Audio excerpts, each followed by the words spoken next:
Está dada a partida, meus amigos! Sejam bem-vindos a mais um Sarau do Conto Surreal. Então, tira os cadarços do seu tênis de corrida, amarra o pintinho na galinha para um não se perder do outro e deixa o milho comer solto, enquanto você senta que lá vem história. E o conto de hoje é Amante Fantasma, escrito por Tal Turino, o cara que fabricou suas próprias armas ninja.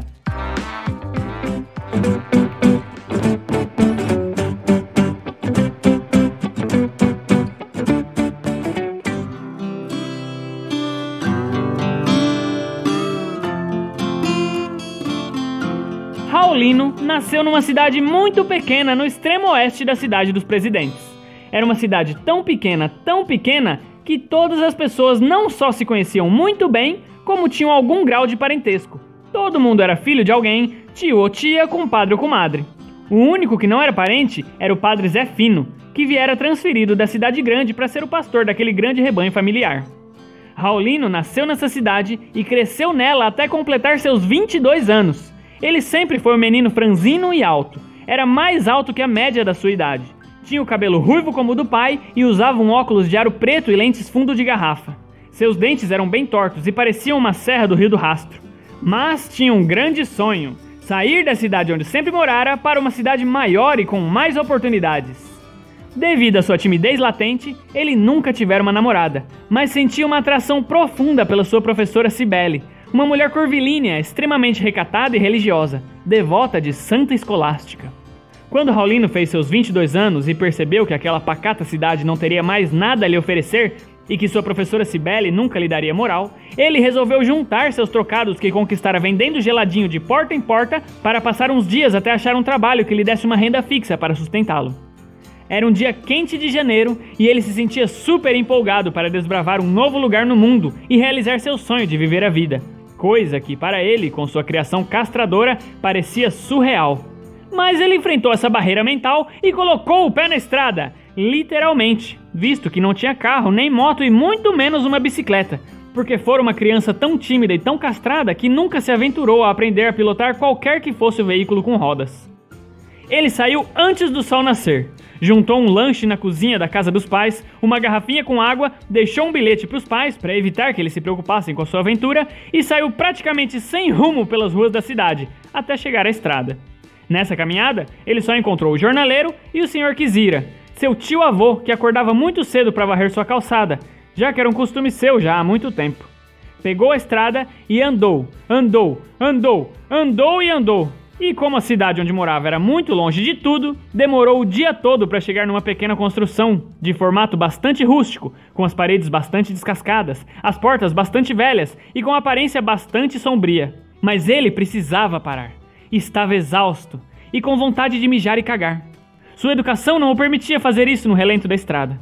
Bateu palmas várias vezes, bateu na porta com menos vigor e depois com mais vigor, e nada de ser atendido por uma viva alma.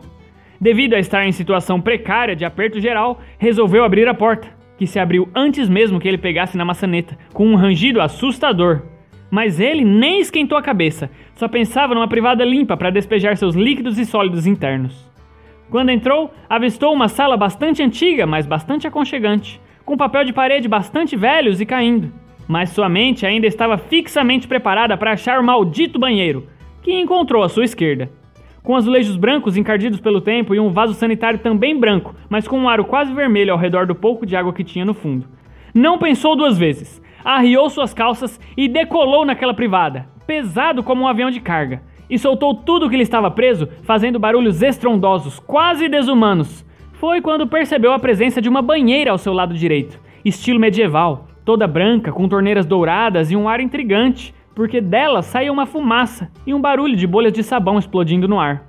Aquela imagem o intrigou, mas ainda não podia chegar perto porque estava terminando o seu serviço e poderia, ao se levantar e caminhar, pingar algum excremento no caminho. E poderia ser que quem morasse lá lhe desse uma bronca pela sujeira.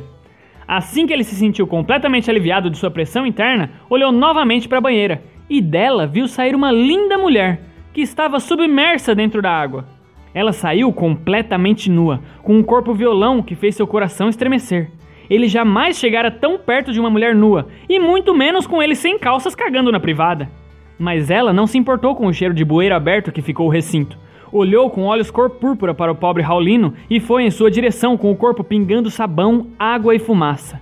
Ele imediatamente teve uma mistura de medo e tesão, algo que nunca sentira antes, que fez seu intestino voltar a funcionar imediatamente. E à medida que ela chegava mais perto, ele soltava jatos pela traseira, como uma turbina aberta, fazendo um assovio típico de algo querendo sair, mas sendo apertado, igual ao ar querendo sair de uma bexiga que está com o bico esticado.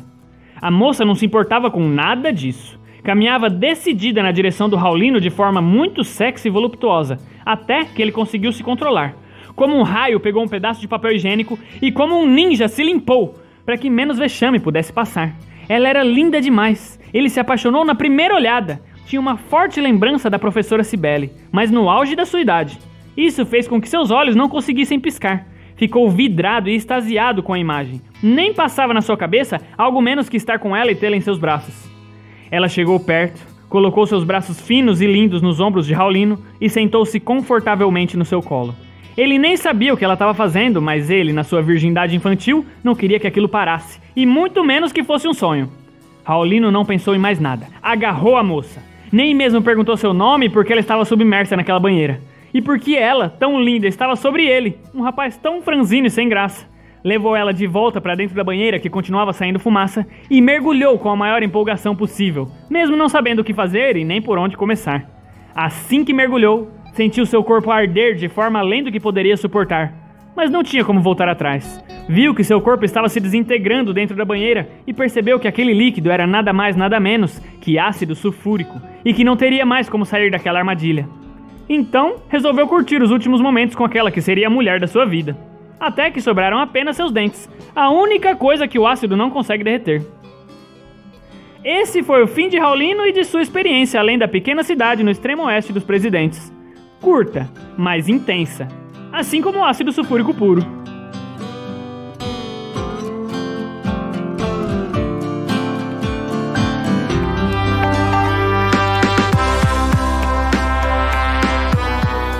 E essa foi a história de hoje, contada pra você que nos ouve. Mande você também o seu conto pra gente, no e-mail sarausurreal@gmail.com. E não se esqueça que mesmo que tenha oxigênio na molécula de água, nós não conseguimos respirar quando mergulhamos no oceano.